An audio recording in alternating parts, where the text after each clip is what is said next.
Thank you so much, James. Yeah, so I'm happy to be back. I'm happy to see so many friends and colleagues in the room. And also glad to present this book, which maybe by the standards of the Institute almost belongs into the realm of prehistory. But so I will start introducing the topic with a tragic event that happened in Kiev in the year 1918. Although it is almost reminiscent of events that are happening in Ukraine nowadays. So in January of that year, Kiev was the capital of the recently proclaimed Ukrainian People's Republic, which was then under attack by the Red Army. And among the students who volunteered for the defense of the city and the Ukrainian Republic was Volodymyr Shul'gins, who was an idealistic 23-year-old student of the natural sciences. Shul'hyns and his detachment were sent across the Dnipro River to face the Bolshevik regiments. Their forces met in the village of Kruty, some 150 kilometers northeast of the city. Vastly outnumbered, the Ukrainian students stood no chance. Dozens of them were killed, and among them was Volodymyr Shul'gins, whose funeral back in Kiev turned into a patriotic commemoration, during which the leader of the People's Republic made a speech about the glory of dying for one's fatherland. In December of the same year, Kiev was now held by the conservative Ukrainian hetman government. The city nervously awaited the forces of another attacking army, that of the nationalist leader Simon Petlura, who intended to re-establish the Ukrainian People's Republic. Unable to command a regular army, the government relied on retired officers and on adolescents such as Vasily Shul'gin, a 19-year-old gymnasium graduate and an aspiring poet. Here he is, obviously not 18 years old yet, but it's the only picture of him that we have. Vasily and his peers were positioned in the suburb of Petropavlovskaya Borshagovka, or Petropavlovskaya Borshagivka in Ukrainian, when the Republican troops arrived. Badly prepared and abandoned by their superiors, the 25 young men were all killed. Vasily's mother could only recover her son's dead body. So these two young men shared a last name, although they pronounced it in different ways, and they shared a common family history. One of them fought for the Ukrainian People's Republic, the other one against it. And accordingly, one thought of himself as a Ukrainian, the other one as a Russian. As the former Russian Empire descended into revolution and civil war, members of one and the same family parted ways and fought for different imagined communities. So both Volodymyr and Vasily were members of the Shul'gin and Shul'hyn family. This nationally split dynasty of intellectuals, journalists, and politicians in late imperial Kiev really epitomizes the political struggles for modern Ukraine. Over more than 50 years, the Shul'gins and Shul'hyns were involved with both sides of the debate about Ukraine's identity and about its relationship with the Russian Empire. And it is this family that stands at the center of my book, which was published last August by Cornell University Press. I used their family history to write a microhistory of the entangled emergence of both Russian and Ukrainian nationalism in Kiev and in all of Ukraine, from the mid-19th century to the Civil War period and to the interwar emigration. And the book tackles a question that historians of nationalism in Eastern Europe often touch upon, but rarely answer in detail. Namely, the question of the national and nationalist socialization of individual activists, or what one could also call the question of national voluntarism. That is, why did individuals decide to identify as members of one or of another nation? Now, it's mostly historians of the Habsburg monarchy who have uncovered some of the contingent forces that could determine national loyalties. In an over 40-year-old study, for instance, Gary Cohen stressed socioeconomic differences that motivated crafts artisans and traders to identify as either Czech or German. Tarazara has written about nationalists also in Bohemia who tried to cajole parents into sending children into their respective Czech or German schools, up to the point even of bribing them. And many such studies make reference to Roger Brubaker and to his conception of nationalist activists as ethno-political entrepreneurs, people who, as he puts it, live off as well as for ethnicity, and whose business it really is to pigeonhole diverse populations into unambiguous national categories. But my question is a little different in emphasis, because I ask how one even becomes such an ethno-political entrepreneur. So at the same time, biographical studies of nationalists tend to be under-theorized.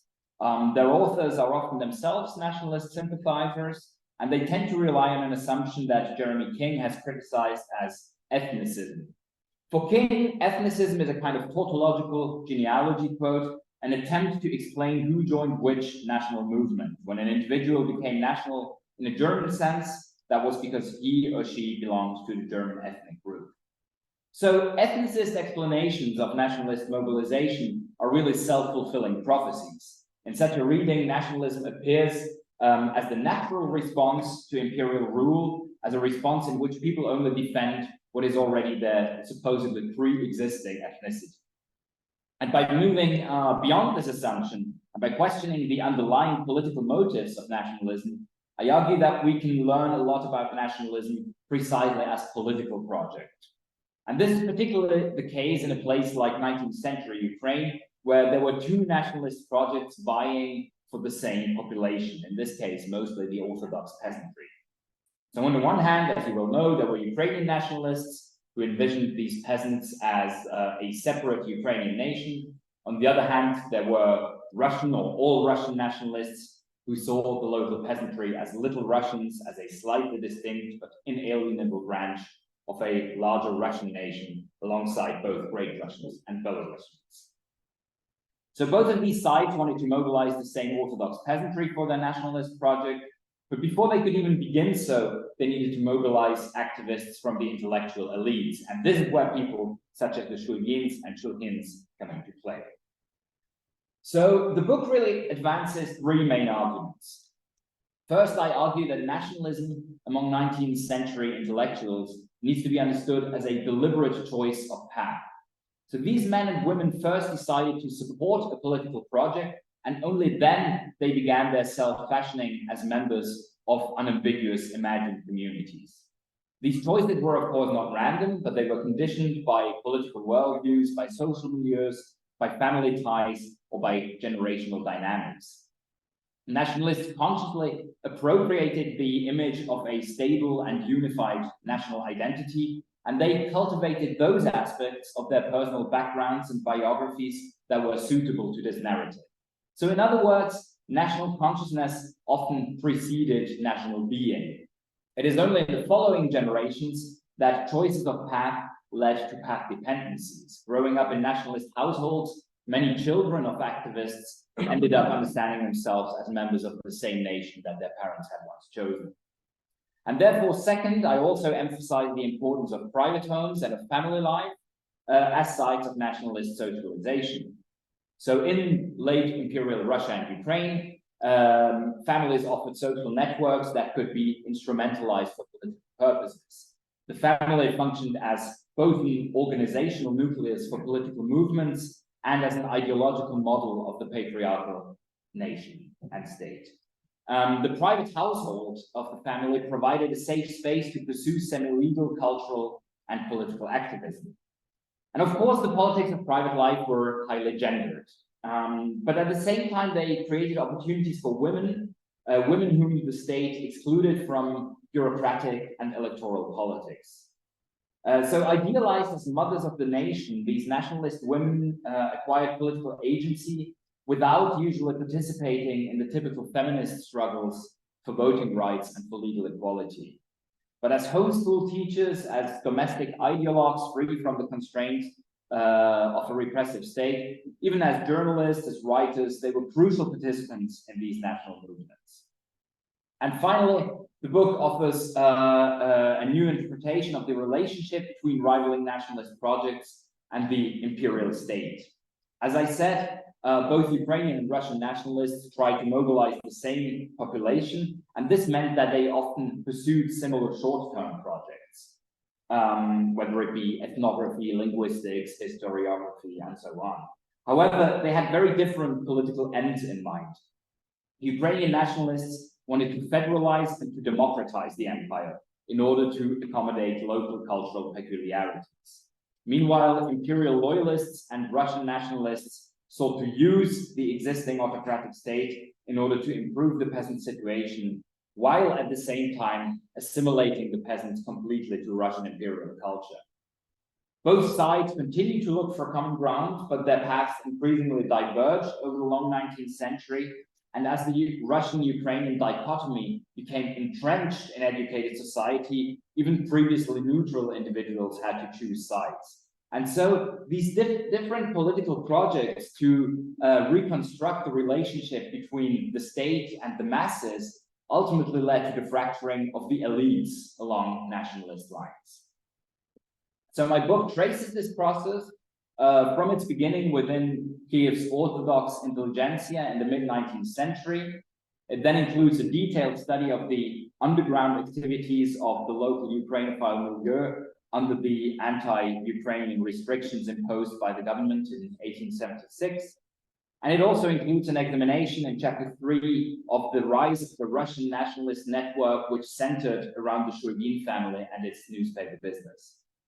I then follow the protagonists of both family branches into the troubled years of revolution and civil war, when they had to adapt their alliances and strategies, and when they briefly managed to turn nationhood into the main political idiom of the revolution in Kiev. And finally, the last chapter shows how the autobiographical practices of emigre nationalists in interwar Europe contributed to the consolidation of Russians and Ukrainians as distinct national communities of memory. As I said in the beginning, eerie echoes of the history that I researched can sometimes, of course, be heard in the present war in Ukraine. Above all, the denial of Ukraine's cultural particularity and of Ukrainians' right to self-determination has remained a staple of Russian nationalist rhetoric ever since the 19th century. At the same time, we should not forget that the political situation at that time was rather different from today's. While today most of the Ukrainian population is united in the rejection of Russian pretensions to Ukraine, at the time both Ukrainian and Russian nationalism offered political projects that segments of the local elites found attractive. And so in this sense, the late imperial period was really the crossroads at which modern Russia and modern Ukraine only crystallized as unambiguously separate options of national identification. So in my remaining time, I would like to demonstrate my abstract points by using the parallel but opposite biographies of two members of this Shul'gin clan. And I hope that a comparative analysis of their youth and education, their societal trajectories, and their family lives will clarify the political and social implications of becoming Russian or becoming Ukrainian in 19th century Kiev. Now, I must warn you that it might at some points get a little confusing because I will mention a host of people who all share the last name. But then again, this is kind of the entire point of the project. So the two main protagonists of my talk today are Yakov Shul'gin, or in Ukrainian, Yakov Shul'hyn, who lived in 1851 to 1911, and Dmitry or Dmitro Pichno, who was born 2 years later and died 2 years later. So these two men, as you might or might not understand from this section of the family tree, these two men were not blood relatives, but they were each other's in-laws. Shul'gin and Pichno were two almost precise contemporaries whose life paths led them in opposite directions. Yakov Shul'gin was an urban nobleman who decided to become a Ukrainian and ended up socially marginalized. Dmitry Pichno was born into a lowly rural background. He chose Russian nationalism, and he rose spectacularly through the ranks of imperial society. So Yakov Shul'gin, who would go on to establish the family's Ukrainian branch, was born as the son of a bureaucrat and became an orphan at an early age. He grew up in the household of his uncle Vitaly Shul'gin, who was a conservative historian and a journalist. Vitaly Shul'gin was the founder of Kievan, a conservative newspaper that was established in 1864 under the telling motto, "Krai etat Ruski, Ruski, Ruski." This land is Russian, Russian, Russian, referring, of course, to the Kiev region in Ukraine. Vitaly Shul'gin was a central figure in Kiev's conservative and pro-imperial milieu, whose members, as I said, saw the local peasantry as little Russians and the imperial state as their protector.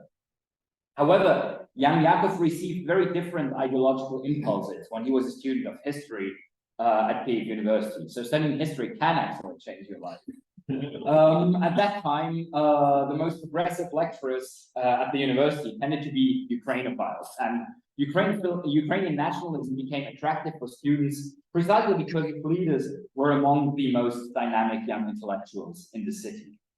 Yakov Shul'gin acquired two mentors at the university, both of them historians. One of them was called Volodymyr Antonovich, the other one Mikhailo Drahomanov, and both of them combined meticulous research with an interest in national traditions and with socially radical views. This combination of Ukrainian nationalism and progressive politics came naturally to these men, because all peasants in Ukraine spoke various Ukrainian dialects, and vice versa, nearly all Ukrainian speakers were peasants. And so, as Drahomanov put it, quote, a radical who does not recognize Ukrainianism in Ukraine is an intellectually incomplete radical, just as the Ukrainophile who has not thought enough to become radical is only a poor Ukrainophile. And Yakov Shul'gin really followed the very same logic. Just like the Russian Narodniki of the 1870s, so the populist socialists, his political stance was grounded in high moral standards and in frustration about the injustice of Russian imperial society. Like the Narodniki, he read Russian and international progressive literature. Like them, he first met the idealized Narod while he was teaching at a school for industrial workers in the suburbs. Having grown up in a Russian-speaking environment, Yakov Shul'gin only learned Ukrainian as an adult and apparently never learned it very well. And he learned it actually in Vienna when he first met activists from Habsburg Galicia. So up to the early 1870s, Kiev's Ukrainophiles and the conservative Little Russians still occasionally cooperated in their ethnographic and historiographical endeavors. They recognized that their vision of the region's cultural belonging and political future differed, but they still found common ground in their commitment to improving the welfare of the peasant population. But in the mid-1870s, tensions between them escalated as the conservative paper Kievan, still led by Vitaly Shul'gin, sharply criticized all attempts to introduce the Ukrainian language into teaching and literature. For Vitaly Shul'gin, that was political separatism. And the conflict culminated in the promulgation of the infamous Ems Ukaz of 1876, the order that definitely prohibited schooling and publications, most publications in Ukrainian. And in the course of this affair, Yakov Shul'gin sided with his political friends and mentors against his own family. He chose the Ukrainian side and he broke off all ties with his conservative uncle. Now, Dmitry Pichno's life path was diametrically opposed. He was born in Chegirin in central Ukraine. He was the son of a miller and of an estate manager from the lowly estate of Mishania, or townspeople. Unlike Yakov Shul'gin, he was most likely a speaker of Ukrainian as a child, but in his teens he came to Kiev to study law and economics. Like Yakov Shul'gin, he participated in political circles, and the two of them even jointly organized a school for workers in a brickyard. And there is even this photograph that shows them both. This is Pichno, and this is Shul'gin. Pichno, like Shul'gin, found two mentors at the university. One of them was Nikolai Bunge, a professor of economics who would later become the Tsar's Minister of Finance. And Bunge was a typical liberal reform bureaucrat who planned to modernize the empire into a society of individual property owners, but at the same time wanted to keep the autocracy intact. Pichno's second mentor was, who else? Vitaly Shul'gin, Yakov's uncle. And Vitaly Shul'gin let the student Pichno write in his newspaper, and he convinced him that it was necessary to Russify the region's economy. Perhaps more importantly, Pichno also befriended Vitaly Shul'gin's wife, Maria. And when Maria Shul'gina gave birth to a son in 1876, everyone in the family understood that the boy was not Vitaly Shul'gin's son, but the illegitimate son of Dmitry Pichno. Conveniently, Vitaly Shul'gin passed away in the same year. One of several convenient coincidences in Dmitry Pichno's life. And Pichno married the widow and became editor-in-chief of the newspaper Kievan. So within 1 or 2 years, Dmitry Pichno really took over the entire inheritance that Yakov Shul'gin had rejected, ideologically, economically, and privately. And it is at the same time that he really assimilated definitely to Russian imperial culture. Now, what I would like to stress here is that from an ethnicist perspective, we should have expected the opposite outcome. The rural boy Pichno probably grew up speaking Ukrainian and could easily have come to see himself as a Ukrainian. The urban nobleman Yakov was a native speaker of Russian and grew up in the household of a Russian nationalist. But political commitments pushed both of them into the opposite direction. So for the political socialization of nationalists, being able to speak a language was less important than committing to it politically. Or to put it succinctly, in German, Sprachbekenntnisse waren wichtiger als Sprachkenntnisse.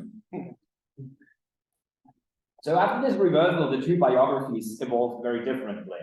The two men still shared the wish to improve the situation of Ukraine's peasantry, but they differed in their vision of the state's role.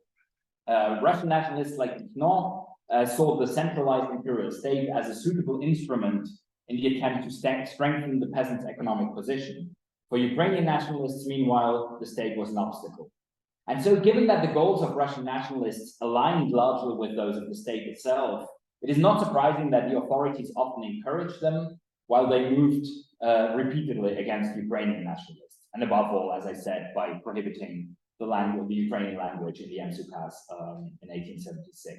And so Yakov Shul'gins' career was ruined by his convictions, while Dmitry Pichno was able to capitalize on his political views. Shul'gin was arrested in 1879 and was exiled to eastern Siberia. The accusations were characteristically murky, and they mostly related to his alleged involvement with various revolutionary circles in Odessa and Kiev. In fact, this arrest clearly belongs into the context of an anti-socialist campaign that the Tsarist state began after the first attempt to kill Tsar Alexander II. And this becomes very evident in a letter written by Odessa's governor general with the very telling name Eduard von Todleben, written in the same year, 1879. Quote, "The Ukrainophile party in the south includes many teachers, and already from the gymnasium benches, they fill their children's heads with social ideas," socialist ideas is what he means, by means of their commentaries on Shevchenko, their tales of free Cossack times, their exaggerated worship of the simple people, their hatred of the authorities, etc. Many socialists understand that Ukrainophiles may become excellent narodniki, since the Ukrainophiles, due to their principles, worship of the Russian nationality and the autonomy of Ukraine, develop the desire to study the language, everyday life, and customs of the little Russian people as thoroughly as possible. So the state and the police really correctly understood Ukrainian nationalism above all as a project of socio-political reform. Even though the allegation of political separatism was an issue for the authorities, what they feared most was that the Ukrainian nationalists might educate the peasantry in a spirit hostile to the state. And this really explains why they permitted various forms of Ukrainophile scholarship, but cracked down on all forms of popular schooling in Ukrainian. Now, after 4 years in Siberia, Yakov Shul'gin was allowed to return to Kiev, where he made an attempt at organic work at Praca Organiczna by applying to teach in a school.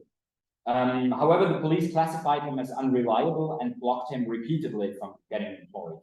And only after 15 years and many humiliating petitions did he receive a modest job teaching Russian literature of all subjects. History was classified as too politically sensitive. But even this small success took a calculated denial of his principles and an intervention by none other than his former rival, Dmitry Pichno, with the local police. Now, if Dmitry Pichno was by now able to help Shul'gin, this was because he had risen to be one of the most influential men in the city. He was a professor of economics at Kiev University and a successful newspaper publisher, who turned Kievan into one of the most read provincial newspapers in all of the Russian Empire, a government-friendly yet critical political economic daily that was read even in Moscow and Petersburg. High-ranking bureaucrats, conservative intellectuals, and industrialists held him in high regard. In 1905, Pichno's staunch resistance against the revolution would turn him into a household name in all of the conservative circles in the government. And in 1907, it was the Tsar himself who named Pichno a member of the State Council. A few months before his death in 1913, he was elevated to the rank of Privy Councillor, so the third or highest rank in the table of ranks. So in comparison to Yakov Shul'gin, who paid dearly for his principles, Pichon's case really shows how much social mobility was possible in the late Tsarist empire, but only given the right combination of talent, luck, protection, and correct political views. And of course, it is easy to read him as an opportunist. This was definitely the understanding of some contemporaries who did not particularly like him, including the Ukrainophile lawyer Kievsky, who described Pichon as, quote, superficial, no principles except for the principle of snooping and swimming with the current, selling everything for profit. At 27, he has attained the prosperity that honest people attain to at the end of their lives, if at all. But in my opinion, Kievsky went too far in classifying Pichon as purely cynical. If his opinions often dovetailed with the government's policies, this need not mean that they were not sincerely held and systematically thought through. Even if careerist considerations definitely played a role in his biography, Pichon was also convinced that only the autocracy could govern Russia and could improve the lot of the peasant masses. And it is these political views that really made Russian nationality and imperial loyalty the logical choice for him. And then, of course, he was very able to take advantage of the chances that his choice offered him. I think that even a look at these two portraits, both taken in the man's 50s, is enough to see some differences between their societal trajectories. Shul'gin's long beard and his simple jacket betray the socialist sympathies for the peasant masses. Meanwhile, Pichon really exudes the confidence of a successful bourgeois entrepreneur. Now, once a political choice for a nationality was made, the next step for these nationalists was to pass it on in the family. And this was really the case in both branches. For the Ukrainian Shul'hyns, it was perhaps even more important because all kinds of public Ukrainophile activism were prohibited. So the entire milieu moved into the private households. Yakov and his wife Lyubov taught their children at home, which permitted them to integrate nationalist elements into the official curriculum. It was Lyubov Shul'hyna who acquainted her 4 children with the classics of Ukrainian language literature and taught other subjects in Ukrainian as well. In contrast to her husband, Lyubov Shul'hyna had grown up in the countryside. She was the daughter of a landowner and a former serf, and she spoke Ukrainian well. And she also shared her husband's political populist impulses. So it was probably not a coincidence that Yakov Shul'gin chose a Ukrainian-speaking wife. Across Europe, nationalists have traditionally idealized what they call the mother tongue and the role of mothers as transmitters of a supposedly more authentic and more rooted national culture. And this trend was very evident in Kiev's Ukrainophile milieu, where most male activists had to lead a double life between loyal state service and subversive nationalist activism. Ukrainophile women, by contrast, were not allowed to seek state employment and rarely pursued public professional careers. So for that reason, they came to be seen as predestined to educate the future generation in a purely national spirit. 19th century nationalists, like all sort of bourgeois intellectuals, tended to define the domestic sphere as exclusively feminine. But since nationalism was an ideology supposed to engulf the entirety of life, it could also politicize the household. And this meant that women who were excluded from public politics nevertheless acquired significant political agency. In fin-de-siècle Kiev, where the entire Ukrainophile movement was forced into the private spheres, women even took the lead within local Ukrainian activists. So this tiny Ukrainophile milieu consisted of no more than a handful of families' households, which were moreover all concentrated in a few blocks between the university and the railway station. The main street really where most activists lived was at the time called Mariinska Blagoveschenskaya. It is now called Ulica Saksahanskoho. Not coincidentally close to the university where many of these men worked. And some early institutions were there as well, as were in fact the Russian-speaking Shul'gins. So forced out of the public sphere, these Ukrainophiles really created this closely integrated space of communication in and between those households, which served them as sites of assembly, exchange, recruitment, and mutual affirmation. And in the case of the Ukrainian Shul'gins, this national education of the children turned out to be a success. All four of them would later be involved in the Ukrainian national movement. So the older generation passed on their values to the younger generation, and this younger generation then often already saw its own Ukrainianness as a matter of course. Yakov and Lyubov's son, Alexander Shul'gin, was later convinced that it was precisely his mother's homeschooling that prepared him to become the first foreign minister of independent Ukraine in 1918, because it equipped him with a national cultural habitus that the state schools would not have made possible. As he wrote in his memoirs, quote, "At least from a national point of view, Mother's system had a great positive effect. It strengthened our Ukrainian essence, and neither the gymnasium, nor the university, nor later our enthusiasm for great revolutionary or socialist ideas could destroy our almost natural national consciousness and our devotion to Ukraine." Alexander's brother Volodymyr was the student I mentioned in the beginning who gave his life for the national movement at Krutze. In the family's Russian branch, Dmitry Pichno similarly completed his social and national self-transformation by means of family politics. When his first wife died, conveniently, he stabilized his position by means of a relationship with her daughter and heir. As soon as he began to earn money in the newspaper business, he bought up the estates of impoverished Polish noblemen in Volhynia and Podolia. He bought these estates for himself and his children, and so he secured his family's rights into the landowning class. At the same time, he did not try to pursue a socio-economic program in the Ukrainian countryside. Buying up these Polish estates was meant to support the creation of a class of Russian, that is, Orthodox landowners. Pichno's ideal of the Russian nation in Ukraine was that of a harmonic community of small and large estate owners. As he wrote in 1912, quote, "The privileges and protection of some nationalities and the oppression of others during a long period have created stark inequalities in the distribution of incomes, the accumulation of wealth and education, and finally, the level of culture and welfare. Western roots have alien upper classes and Russian lower classes, Polish large land ownership, Jewish industry and trade, and Russian small land ownership. We must give the Russian population the possibility to improve its lot. We must stretch out a helping hand and offer it a guiding star to happiness." So befitting an economist, Pichno's nationalist argumentation was based on ethnically marked inequalities. For him, the central task of Russian nationalism was the reversal of these socio-ethnic hierarchies that he perceived as unjust. It was nationally marked property in land rather than democratic rights or civil liberties that were meant to assure that the peasantry had a stake in the empire's welfare. Pichno's 6 sons all followed his path, and they all came to understand themselves as Russians.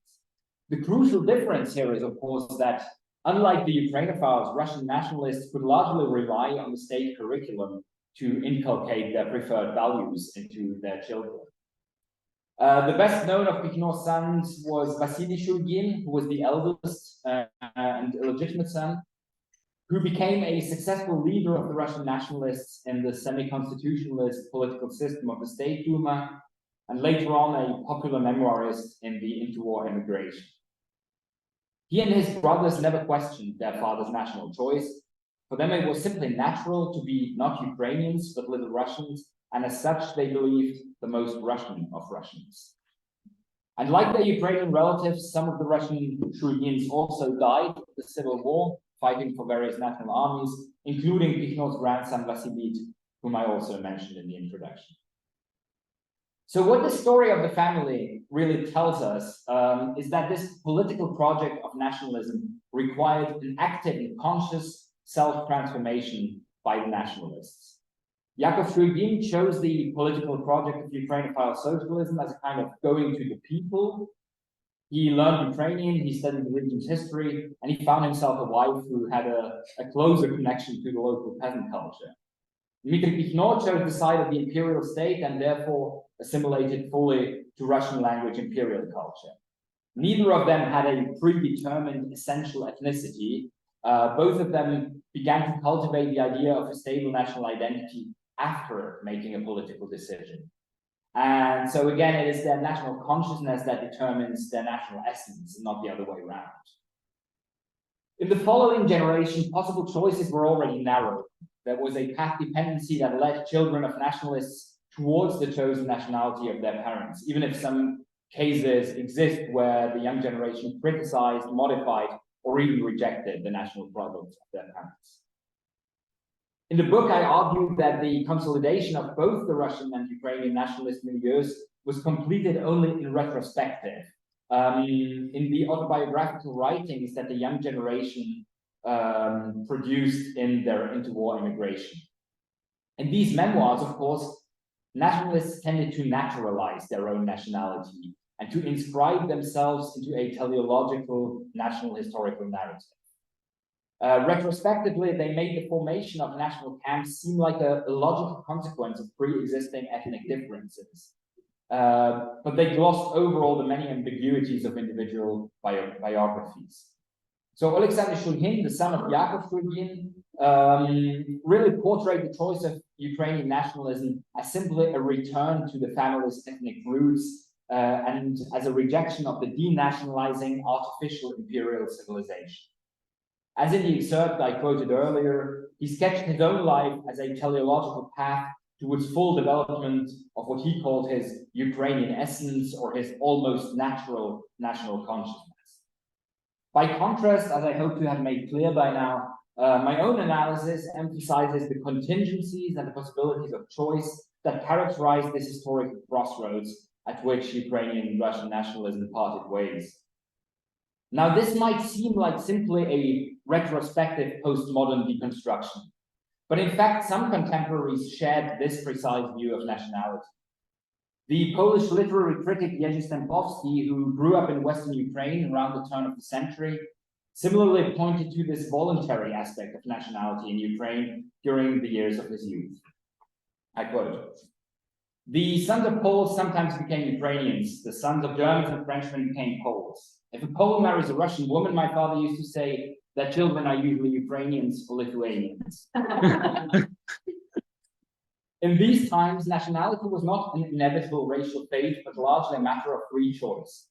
This choice was not limited to language. Each language carried historical, religious, and societal traditions. Each formed an ethos etched by centuries of triumphs, defeats, dreams, and sophistry. While this is humorous in tone, I think that Stępowski's analysis is essentially correct. East European elites in the late 19th century and in the early 20th century often consciously chose a nationality for themselves and for their families. This choice of a national project usually came with a broader vision of society. And in-depth biographical studies can help us to go beyond a simplistic vision of nationalism as simply the automatic reaction to foreign rule. Rather, they reveal that a struggle over nationhood was part of the larger conversations about empire, political reform, autocracy, peasant liberation, and socialism that divided the elites of the Russian Empire during the last decades of its existence. Most of these entangled problems, of course, remained unsolved in the Tsarist period and contributed to the empire's downfall in 1917.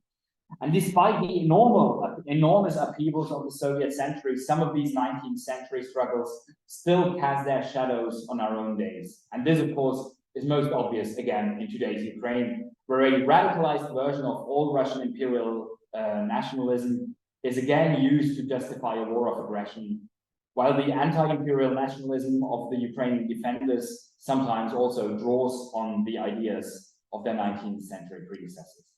Thank you.